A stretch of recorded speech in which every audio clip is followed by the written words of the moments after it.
करना चाहिए। उसके बाद क्या कह रहा है,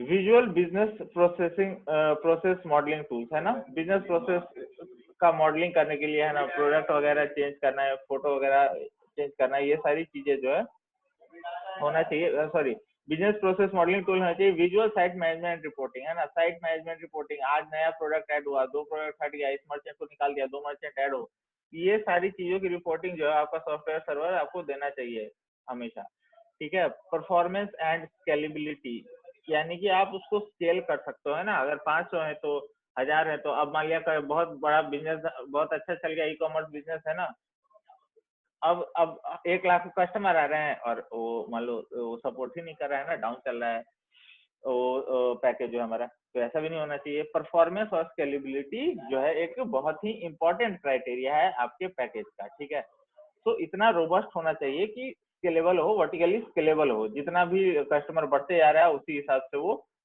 उसके लिए सपोर्ट जो है वो आपके पैकेज में होना चाहिए। आगे,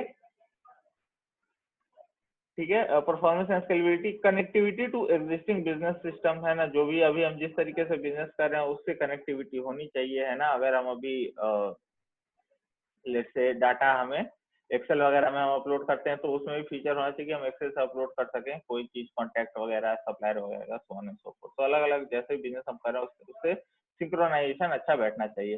कंप्लायंस विद स्टैंडर्ड, राइट, जो भी आपका स्टैंडर्ड आपकी कंपनी में कोई भी स्टैंडर्ड प्रोसीजर है वो चीज को हिंडर नहीं करना चाहिए। आपने एक पैकेज ले लिया तो उसके बाद क्या है, global and multi cultural capability. Global multi cultural मतलब ऐसा नहीं होना चाहिए कोई चीज जो है आपने बिल्कुल एक कंट्री स्पेसिफिक के लिए बना दिया, है ना, इंडिया के लिए बनाया, ऐसा कर दिया कि इंडियन लैंग्वेज ही दिखेगा, ठीक है ना, सो ऑन एंड सो फोर्थ। तो बिल्कुल आपको ग्लोबल माइंडसेट से आपको लेना चाहिए पैकेज। ऐसा नहीं कि अमेरिकन कंपनी है तो अमेरिका के कस्टमर के साथ, ई कॉमर्स का मतलब ही होता है ग्लोबल बिजनेस। ठीक है, तो आपका पैकेज भी ऐसा ही होना चाहिए। ऐसा नहीं कि इंडिया में तो कोई परचेज कर रहा है तो साइट बढ़िया वो चल रहा है और कोई अमेरिका से एक्सेस करने की कोशिश कर रहा है तो due to server related problem the site has got slow, ऐसा नहीं होना चाहिए। ठीक है, global and multi cultural capability होनी चाहिए। उसके आगे क्या है, local sales tax and shipping rule, है ना। सो जो भी सेल्स टैक्स आपका लगता है, जीएसटी मान लिया 18% है, ठीक है, शिपिंग रूल जो भी है, तो उसके हिसाब से वो कंप्लाई होना चाहिए, है ना, ताकि आप पैकेज में अगर 18% होता है तो 18% अपडेट कर ले, हैं। जैसे फॉर एग्जांपल टैली एक सॉफ्टवेयर, मतलब वो तो ई कॉमर्स पैकेज नहीं है, वो तो एक अकाउंटिंग सॉफ्टवेयर, लेकिन गवर्नमेंट, आपको पता होगा, गवर्नमेंट जैसे ही रेट चेंज करती है तो सॉफ्टवेयर अपडेट ले लेता है वो, कि अब जीएसटी का रेट ये हो गया है ना, अगरबत्ती जो है 12% में आ गया, 12 से 5% में आ गया, तो अलग अलग प्रोडक्ट किस किस में आया है वो टैक्स रूल के साथ वो अडेप्ट हो जाता है। तो इसी तरीके से आपका जो ई कॉमर्स का जो सॉफ्टवेयर पैकेज है वो उसको अडेप्ट कर लेना पड़ेगा। ठीक है, building your own e commerce site, ठीक है, उसके लिए आपको क्या क्या है, जो छोटी कंपनीज है ना, वो क्या कर सकती है, याहू का जो मर्चेंट सॉल्यूशन है वो ले सकती है, या फिर ई कॉमर्स टेम्पलेट से साइट और साइट बिल्डिंग टूल, है ना, जैसे कि विक्स वगैरह वो यूज कर सकते हैं। या फिर क्या है कि open source merchant server software, ठीक है ना, एक तरीका वो कॉमर्स इसका एग्जांपल है। It enables you to build truly custom site, requires programming expertise. तो आपको open server merchant open source merchant software tool use कर सकते हो, लेकिन थोड़ी बहुत इसमें प्रोग्रामिंग की जरूरत आपको होगी। उसके आगे क्या है, हार्डवेयर प्रॉब्लम्स। तो हार्डवेयर के लिए हार्डवेयर प्लेटफॉर्म आपके लिए क्या सही होगा, अगर आप ई कॉमर्स चला रहे हैं तो आपके लिए कौन सा हार्डवेयर प्लेटफॉर्म सही होगा। Underline computing equipment that system uses to achieve e commerce functionality, ठीक है, आपका सिस्टम जो है, आपका सर्वर जो है, ई कॉमर्स फंक्शनैलिटी नॉर्मल से अलग होता है, क्योंकि ई कॉमर्स एक वेबसाइट जो है वो दूसरी वेबसाइट से अलग कैसे होता है, अलग अलग तरीके की एक्टिविटी यूजर करता है, ठीक है ना, उसको इंफॉर्मेशन भी चाहिए और वो ट्रांजेक्शन भी करना चाहता है, यानी कि यहाँ पे सिक्योरिटी का भी एंगल है और यहाँ पे एक स्पीड का भी एंगल है कि तुरंत तुरंत पेज एक तो चलना चाहिए, है ना, और सेफ्टी और सिक्योरिटी भी जरूरी है। तो it says the hardware platform, है ना, हार्डवेयर प्लेटफॉर्म सिलेक्ट करते समय क्या आपको ध्यान में रखना है। तो एक तो हमने ये देखा कि जो कंप्यूटिंग इक्विपमेंट है वो ई कॉमर्स फंक्शनैलिटी के साथ कंपेटेबल होना चाहिए। उसके बाद क्या है, हमारा ऑब्जेक्टिव क्या होना चाहिए कि enough platform capacity to meet peak demand without wasting money, है ना। अब डिमांड किसी टाइम पे बढ़ गया है ना, जैसे कि होता है मिंत्रा या कई बार जो फोन्स वगैरह आते हैं रेडमी की, एक एक्सक्लूसिव फ्लिपकार्ट पे आता है, ठीक है, 3 सेकंड में पूरा सोल्ड आउट हो जाता है, साइट कई बार क्रैश हो जाता है, बिग बिलियन डे में क्रैश हो जाता है। तो पीक डिमांड में ऐसा नहीं होना चाहिए कि आपका हार्डवेयर जो है आपको धोखा दे गया, आपका सर्वर ही डाउन हो गया, क्रैश हो गया, ठीक है। सो आपका ऑब्जेक्टिव ई कॉमर्स के लिए हार्डवेयर लेते टाइम यही होना चाहिए कि पीक डिमांड में भी वो डाउन ना हो। Important to understand the different factors that affect speed, capacity and scalability of the site. तो अभी हमें ये चीज समझना पड़ेगा कि वो क्या क्या फैक्टर हैं जो स्पीड, कैपेसिटी और स्केलेबिलिटी, एक साइट की स्केलेबिलिटी को अफेक्ट करते हैं। स्केलेबिलिटी हर कंटेक्स्ट में बोल रहा हूँ, ट्रैफिक के कंटेक्स्ट में बोल रहा हूँ, और ज्यादा से ज्यादा प्रोडक्ट, ज्यादा से ज्यादा बिजनेस वर्टिकल्स में आपकी ई कॉमर्स साइट पे और ज्यादा प्रोडक्ट ऐड आ रहे हैं, और ज्यादा मर्चेंट आ रहे हैं, और ज्यादा विजिटर्स आ रहे हैं, हर डायरेक्शन की स्केलेबिलिटी के कंटेक्स्ट में बात कर रहा हूँ, ठीक है। तो आगे बढ़ रहे हैं हम, ठीक है। Right sizing your hardware platform, the demand side, ठीक है। डिमांड की तरफ से बात करें, डिमांड मतलब जो लोग विजिट कर रहे हैं ना आपके उससे परचेज करने के लिए। Demand is the most important factor affecting speed of site. Factors in overall demand, number of simultaneous users in peak period, ठीक है ना। पीक पीरियड जब चलता है, मान लिया कि यूजुअली क्या होगा, संडे को हो सकता है ना, नॉर्मली लोग ऑफिस में काम करते रहते हैं, सैटरडे संडे वीकेंड पे डिमांड हो सकता है पीक आउट हो जाए, ठीक है। उसके आगे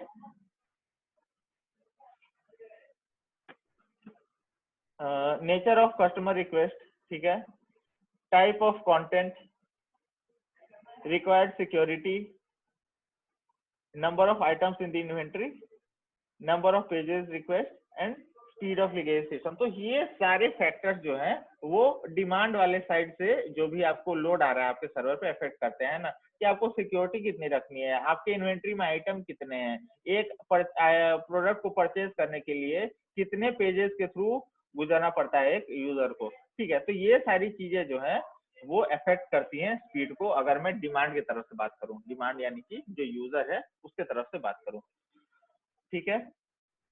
अब मैं एग्जांपल लेता हूँ, है ना, हमने ई कॉमर्स की बात की, अलग अलग लेट्स से अलग अलग टाइप के देखते हैं, ठीक है।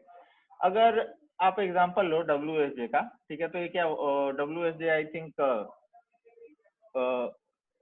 वो है मीडिया प्लेटफॉर्म है, ठीक है। तो मीडिया प्लेटफॉर्म है और इसमें आपको इससे भी मतलब नहीं है कि परचेज का स्पीड और सो ऑन एंड सो फोर्थ, क्योंकि यहाँ पे क्या लिख रहा है, dynamic multiple author high volume not user specific, है ना। तो वो WSJ जो है बेसिकली क्या है, वॉल स्ट्रीट जर्नल एक न्यूज़पेपर है, तो ये पब्लिशिंग सेगमेंट में है, तो यहाँ पे जो है कैटलॉग वगैरह वगैरह चीजें नहीं होगी। और क्योंकि इंफॉर्मेशन देना है न्यूज़पेपर, अब न्यूज़पेपर को इस बात का डर कभी रहता है क्या कि यार वो जो पेपर छाप रहा है कहीं पढ़ ले, तो सिक्योरिटी यहाँ पे लो है, ठीक है। परसेंटेज सिक्योर पेज लो है, सिक्योर पेजेस बहुत कम होंगे, ठीक है। हो सकता है वो अपना कोई सब्सक्रिप्शन प्लान चला रहा होगा, है ना, कि कोई खास तरीके का कंटेंट है, हम कोई बड़े बड़े इंटरव्यूअर, बड़े बड़े लोगों का इंटरव्यू लेते हैं, या कोई लेट से शेयर बाजार में कोई शेयर जो शेयर आगे बढ़ सकते हैं उसका अगर वो एक प्लान चलाता है जिसमें वो सजेस्ट करता है ना कि मान लिया फलाना शेयर जाएगा, तो हो सकता है वो प्रीमियम हो, तो वो प्रीमियम हो यानी कि यूजर को पे करना पड़ेगा, तो पे वाला इसका मतलब सिक्योरिटी चाहिए। तो ऐसा बहुत रेयरेस्ट ऑफ द रेयर में कुछ कुछ पेज हो सकते हैं, अदरवाइज एक न्यूज़पेपर जो है वॉल स्ट्रीट जर्नल कभी भी पेज को सिक्योरिटी पे बहुत ज्यादा वो फोकस नहीं करेगा, ठीक है। क्रॉस सेशन इंफॉर्मेशन की जरूरत नहीं है, ठीक है ना। हमें इससे क्या मतलब है कि ये न्यूज जो है फलाना न्यूज पढ़ने के लिए यूजर कहाँ से कहाँ आया। हाँ, ई कॉमर्स में हमें फर्क पड़ता है। ई कॉमर्स में अगर ऐसा हो कि भाई मेरी कंपनी है ना राउटर, मोबाइल राउटर की, और सॉरी वाईफाई राउटर की, और उसको खरीदने के लिए 10 बार क्लिक करना पड़ रहा है तब जाके वहां तक पहुंचा है ना, पहले कंप्यूटर में गया, फिर हार्डवेयर में गया, फिर उसमें नेटवर्किंग में गया, फिर ये, फिर वाईफाई, तो ऐसे करना पड़ा है। तो ये चीजें अमेजोन को असर कर सकती हैं, ठीक है ना, लेकिन ये चीजें वॉल स्ट्रीट जर्नल को अफेक्ट नहीं कर। यहाँ पे अमेजोन में देखो ये चीज हाई है ना, क्योंकि क्रॉस सेशन इंफॉर्मेशन यहाँ पे बहुत क्रिटिकल है। यहाँ पे आपको पता होना चाहिए कि यूजर कोई प्रोडक्ट तक अराइव करने के लिए कितना पेज कितना बार क्लिक करना पड़ा, लेकिन यहाँ पे मतलब नहीं, यहाँ पे तो फ्री में इंफॉर्मेशन देना है और जितना पेज खुल जाए उतना ज्यादा ऐड का पैसा अर्न कर सकता है wall street journal. Search dynamic और लो वॉल्यूम है ना, तो इसमें सर्च का कुछ ज्यादा वो है नहीं यूसेज, ठीक है। SKU stock keeping unit high है, यहाँ पे मीडियम से हाई है। ट्रांजेक्शन वॉल्यूम मॉडरेट, ठीक है ना। यहाँ पे बाकी चीजें है ना, legacy integration complexity low, page views high to very high, ठीक है ना। तो क्योंकि इनका काम क्या है इंफॉर्मेशन देना, तो पेज व्यूज वगैरह बहुत हाई है, ट्रांजेक्शन लेकिन जो है वो मॉडरेट है, बहुत ज्यादा ट्रांजेक्शन कोई यहाँ पे टेक प्लेस होगा नहीं। लेकिन अगर मैं अमेजोन से कंपेयर करूं है ना, या फिर आप ये देखो बाकी सब देखो, ट्रेवलॉसिटी क्या है, एक तरीका कह सकते हो मेक माई ट्रिप का अमेरिकन वर्जन है। ई ट्रेड, ई ट्रेड भी कुछ इको मतलब ट्रेडिंग से रिलेटेड ही है, हो सकता है स्टॉक मार्केट और उससे रिलेटेड हो, ठीक है। और वेब सर्विसेज B2B, ठीक है। तो यहाँ पे क्या है, इन्होंने एग्जांपल क्या लिया है, अरीबा ई प्रोक्योरमेंट एक्सचेंजेस, ठीक है। तो ये अलीबाबा टाइप का कुछ है, ये B2B सर्विसेज वेब सर्विस दे रहा है, ठीक है। तो अलग अलग के लिए हमने देखा कि आपको ई कॉमर्स प्लेटफॉर्म के लिए ना मतलब हर ई कॉमर्स प्लेटफॉर्म के लिए अलग अलग यूसेज है। कहीं पे पेज की सिक्योरिटी बहुत मायने नहीं रखती है, लेकिन कहीं पे मायने रखती है ना। ये ई ट्रेड है ना, ई ट्रेड में क्या हो रहा है, ट्रेडिंग हो रहा है, शेयर बाजार मतलब पैसा जो है सिर्फ पैसे का ही खेल है यहाँ पे। तो यहाँ पे देख लो सिक्योरिटी वाला परसेंटेज सिक्योर पेजेस हाई है, लगभग सब के सब पेज इनको हाई रखने पड़ेंगे है ना, वरना क्या यूजर के अकाउंट में जो शेयर है यहाँ से निकल के किसी दूसरे में चला जाएगा, ये या हो सकता है वो जो शेयर खरीदना भी नहीं चाहता है वो उसके साथ अटैच कर दिया जाएगा। तो अलग अलग कंपनीज के लिए अलग अलग प्रायोरिटी है, वो आपको ध्यान में रखना पड़ता है जब भी आप हार्डवेयर कर रहे हो तो, सिलेक्शन कर रहे हो तो, ठीक है।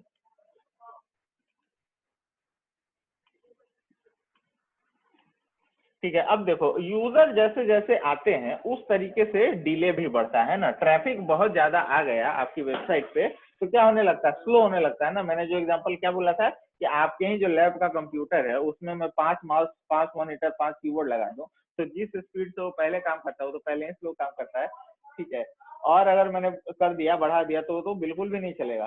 तो वही चीज यहाँ पे होती है कि अगर आपके साइट को बहुत ज्यादा लोग है ना एक्सेस करने की कोशिश करें तो डिले आएगा, ठीक है।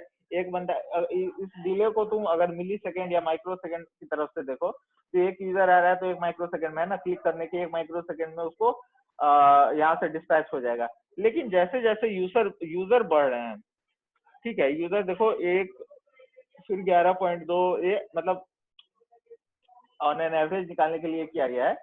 जैसे जैसे यूजर एक्सपोनेंशियली बढ़ रहे हैं वैसे वैसे डिले जो है लिनियरली बढ़ रहा है ना, ठीक है। जैसे कि 1 से 10 हुआ तो 2 सेकेंड डबल हो गया है ना, और फिर यूजर 10 का कितना 100 गुना हो गया तो फिर टाइम भी 5 टाइम्स बढ़ गया। तो डिले जो है वो बढ़ता जाएगा जैसे जैसे आपके यूजर्स यानी कि विजिटर्स जो है आपकी वेबसाइट पे बढ़ते जाएंगे, ठीक है। तो degradation in performance as number of users increase, है ना। तो जितने यूजर बढ़ते जाएंगे वैसे वैसे आपका जो परफॉर्मेंस है, जो सर्वर का हार्डवेयर का परफॉर्मेंस है, जहाँ पे आपका तो ये सारा ई कॉमर्स सर्व हो रहा है जहाँ से जिस, तो उसका परफॉर्मेंस डिग्रेड होता जाएगा जैसे जैसे आपके यूजर बढ़ते जाएंगे, ठीक है।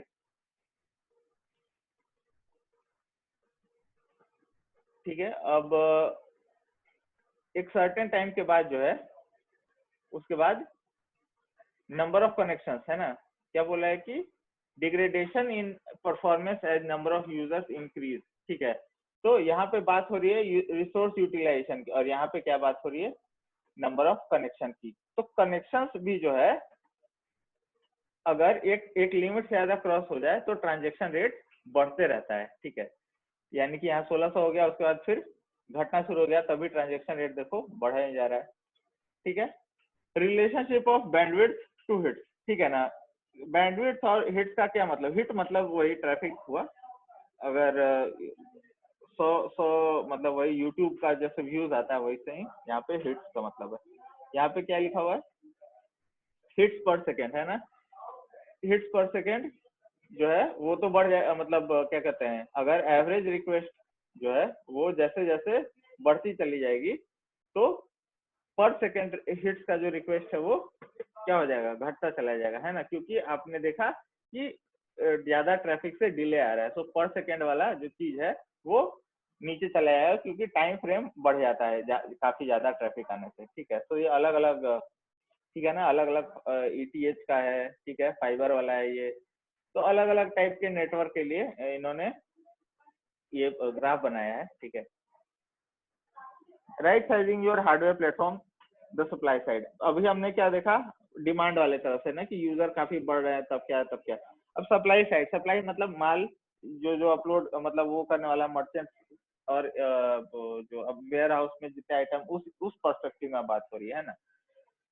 तो scalability, ability to of site to increase in size as demand warrant. ठीक है, तो जैसे जैसे डिमांड बढ़ता है ना, अलग अलग प्रोडक्ट्स की डिमांड बढ़ रही है, उसी उसी तरीके से हमें साइट की जो है एबिलिटी बढ़ानी होती है। तो हार्डवेयर का हमें इसके लिए सपोर्ट चाहिए। ठीक है, उसके आगे क्या लिखा हुआ है, वेज टू स्केल हार्डवेयर। कैसे स्केल कर सकते हैं हार्डवेयर को, वर्टिकली हॉरिजॉन्टली। ठीक है ना, वर्टिकली हॉरिजॉन्टली कर सकते हैं। वर्टिकली हॉरिजॉन्टली क्या होता है, देखते हैं आगे।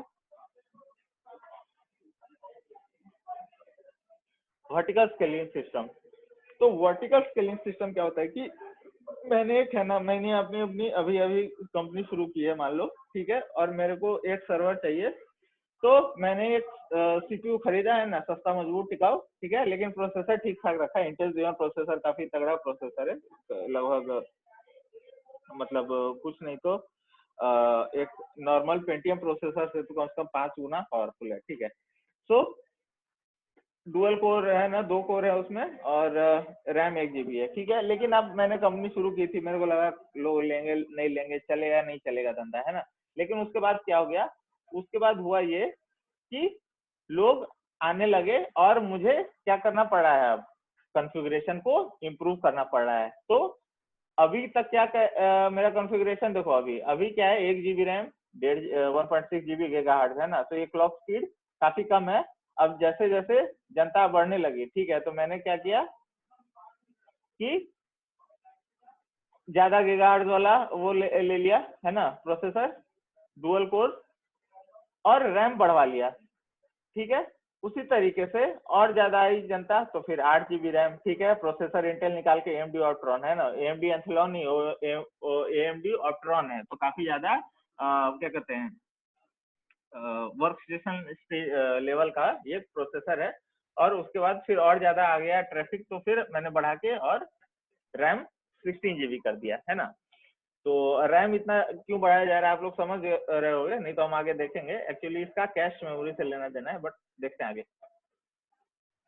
ये हमने by the way vertical scaling देखा है ना, वर्टिकल यानी कि एक ही रखा है, उसका कॉन्फ़िगरेशन बढ़ाते जा रहे हैं, या 10 रखे होंगे तो 10 कॉन्फ़िगरेशन जैसे जैसे हो रहा है, तो हमने इम्प्रूव कर दिया उसको, ये वर्टिकल स्केलिंग है। तो हॉरिजॉन्टल स्केलिंग क्या होता है, ठीक है ना, हॉरिजॉन्टल स्केलिंग में क्या होता है कि आपने जो है एक लिया, लोकल डायरेक्टर लिया सिस्को का, उसको उससे जो है 3 अलग अलग सर्वर में आपने डिवाइड कर दिया।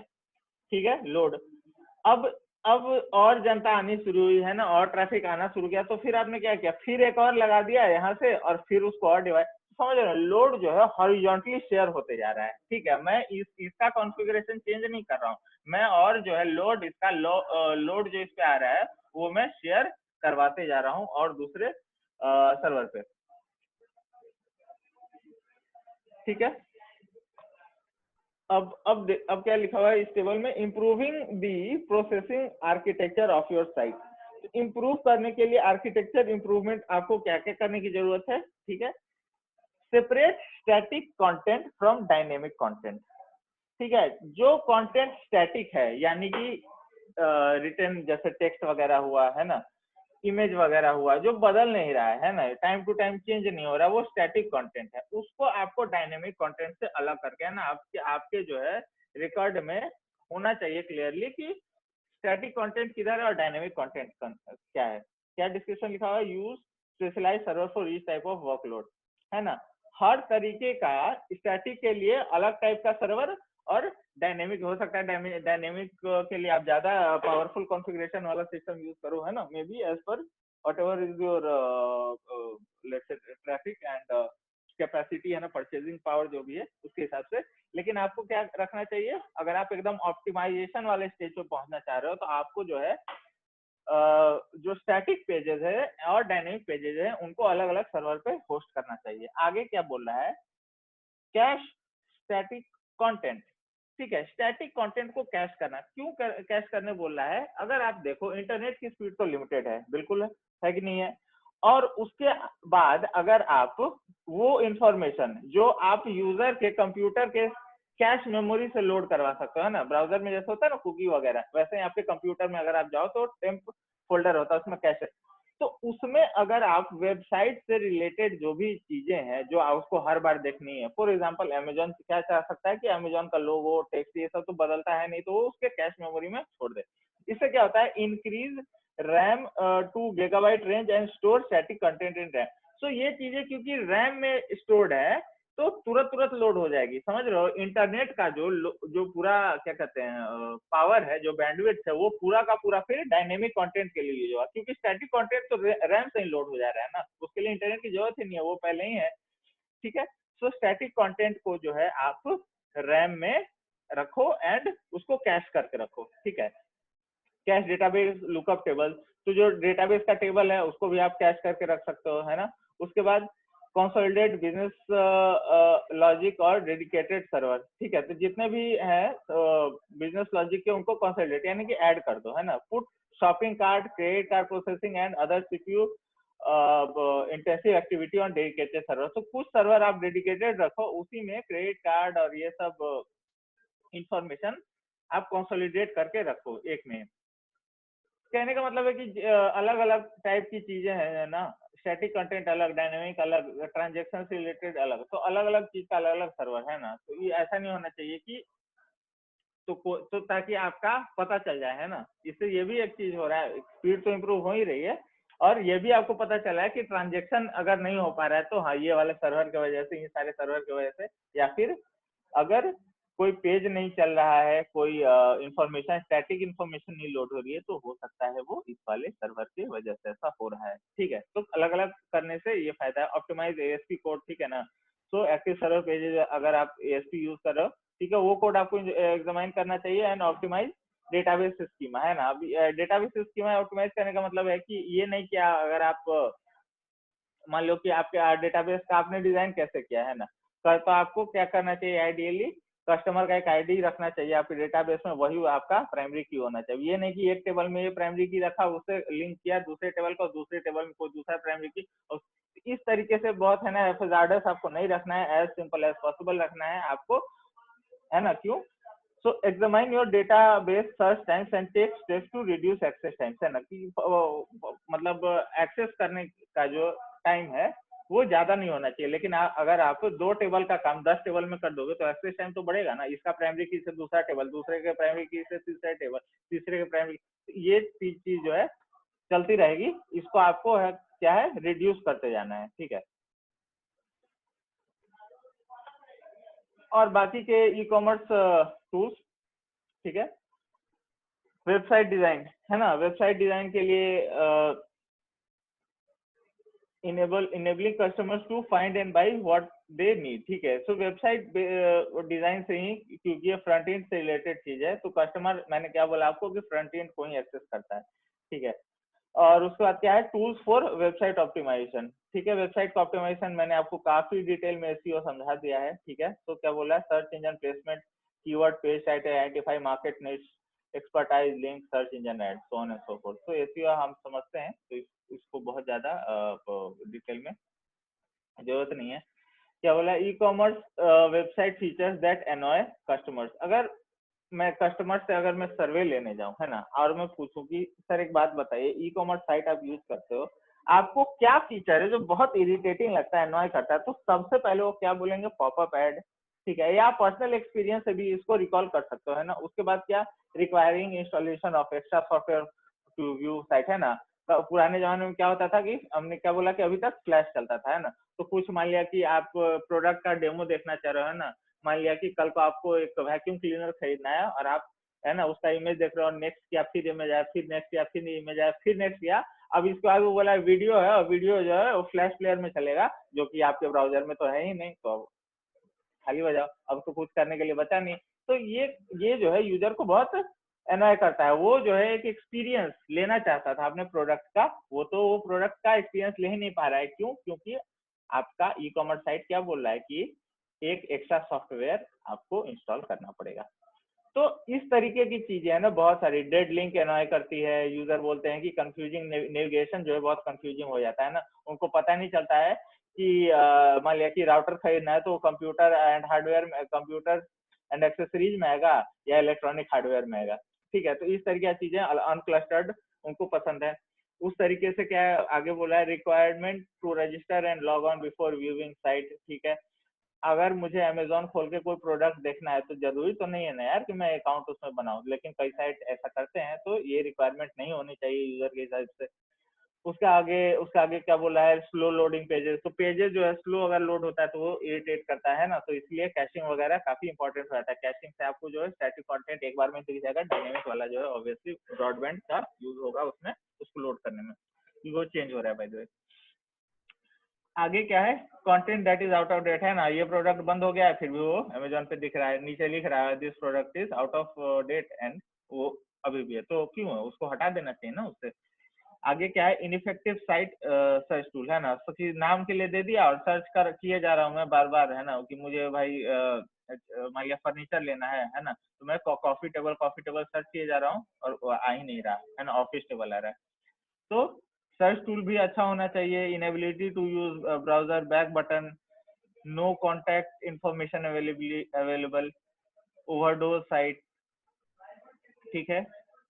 उसके बाद टेक्स्ट दैट मूव्स है ना, आप जानते होंगे HTML आप लोगों ने पढ़ा होगा, मार्की करके एक टूल वो होता है, कोड होता है, जिससे क्या होता है टेक्स्ट मूव करते रहता है। अगर आपने देखा होगा कि उसको कभी भी किसी भी ई कॉमर्स साइट पे वो यूज नहीं होता है, कभी भी वो लोग ई कॉमर्स वेबसाइट बनाते हैं, कोई भी बनाता है, तो हमेशा सारी चीजें जो है फिक्स रहती है अपनी जगह, ठीक है। ऐसा नहीं कि यहाँ से लिखते हुए जा रहा है, जैसे आपका क्या कहते हैं सरकारी रिलेटेड जो सरकार से गवर्नमेंट रिलेटेड जो वेबसाइट होता है उसमें कैसे आते रहता है ना, 5 तारीख को ये आएगा, लेफ्ट से आएगा, लेफ्ट से वो टेक्स्ट मूव होकर राइट में चला है, तो उन्होंने मार्किंग फंक्शनलिटी यूज की। लेकिन ई कॉमर्स में कोई ऐसा करता है तो यूजर को पसंद नहीं आता है। पुअर अपीयरेंस है ना, कलर फॉन्ट वगैरह अच्छा नहीं होता तो वो भी पसंद नहीं आता। म्यूजिक और अदर ऑडियो दैट है ना, मैंने नया खोला कोई एक पेज, ठीक है, मुझे मान लिया खरीदना है कि सोनी का वॉकमैन खरीदना है, अब मैंने उस पर क्लिक किया, नया पेज खुला, उसमें अपने आप गाना बजने लगा, तो ये भी चीज अच्छी नहीं है, ठीक है। उसके आगे opening a new window for link, यार मैं एक नया लिंक खोल रहा हूँ तो या तो उसी में टैब में खुल जाए या तो एक नए टैब में खुले, नया विंडो पूरा खुल जाता है, तो क्या होता है एक जो सर्च इंजन जो ब्राउजिंग का जो एक्सपीरियंस है वो खराब हो जाता है। जो चीज मैं अभी इस विंडो में कर रहा हूँ वो बाकी का काम इसी विंडो में क्यों नहीं कंटिन्यू हो सकता है, या तो इसी टैब में खुल जाए तो नया टैब में खुल जाए, ठीक है। तो ये सारी चीजें जो है यूजर को एनॉय करती है। अब हम देख रहे हैं कि ई कॉमर्स डिजाइन में जो 8 सबसे इम्पोर्टेंट फंक्शनैलिटी है। तो पहला क्या कहते हैं फैक्टर्स है, तो पहला जो है फंक्शनैलिटी है ना। फंक्शनैलिटी यानी कि इसका यूजर इंटरफेस से लेना देना है। फंक्शनैलिटी का मतलब है कि जो काम मैं करना चाह रहा हूँ, ठीक है, तुरंत हो जाए। Page that work load quickly and point the customer towards your product offering, ठीक है। तो फंक्शनैलिटी तो सबसे इंपॉर्टेंट फैक्टर है। उसके बाद इंफॉर्मेशनल होना चाहिए, ईज टू यूज होना चाहिए ना। अब यहाँ ईज टू यूज में यूजर इंटरफेस बिल्कुल आ गया है ना। Simple foolproof navigation, redundant navigation, ease of purchase, multi browser functionality, simple graphics and legible text है ना। तो इस तरीके की चीज है कि कोई अब मैंने खोला बोला कि this website is only supported in internet explorer this and फलाना फलाना, ऐसा नहीं होना चाहिए। जो भी आप बना रहे हो मैक्सिमम ब्राउजर में सपोर्ट होना चाहिए। आप ये लिख सकते हो कि this website works best in Google Chrome और ब्रेव और फायरफॉक्स और safari, so on and so fourth, लेकिन सपोर्ट तो आपके हर ब्राउजर में करना ही चाहिए। Tools for interactivity and active content, ठीक है। क्या क्या टूल हो सकते हैं, वेब 2.0, CGI, ASP, जावा, जावास्क्रिप्ट, एक्टिवेक्स, वीबी स्क्रिप्ट, कोड फ्यूज, तो ये अलग अलग है ना टूल्स हैं जिसका आप जब भी आप ई कॉमर्स का वेबसाइट वो कर रहे हो आप ले सकते हो, है ना। HTML तो हमने देख लिया, और उसके अलावा बाकी ये सब चीजें हैं, ठीक है। ये तो आप पढ़ ही रहे हो, आई थिंक जावा जावास्क्रिप्ट तो देख ही लिया होगा, ठीक है।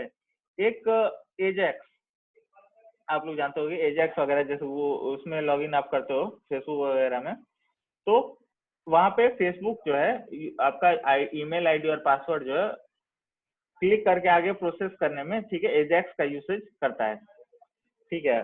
उतना नहीं तो आप जो पोस्ट भी नया बनाते हो ना, तो नया पोस्ट आपने क्रिएट किया और फेसबुक पे पब्लिश किया, पब्लिश करके आपको ही खुद वो दिख जाएगा, तो ऐसा एजेक्स की वजह से हो पाता है, ठीक है। तो एजेक्स कैसे काम करता है और एजेक्स क्या है, ये में भी हम नेक्स्ट लेक्चर में करेंगे, because I think time over हो रहा है, so I will be taking attendance.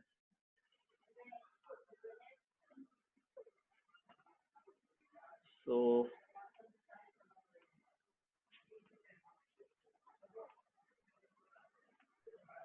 या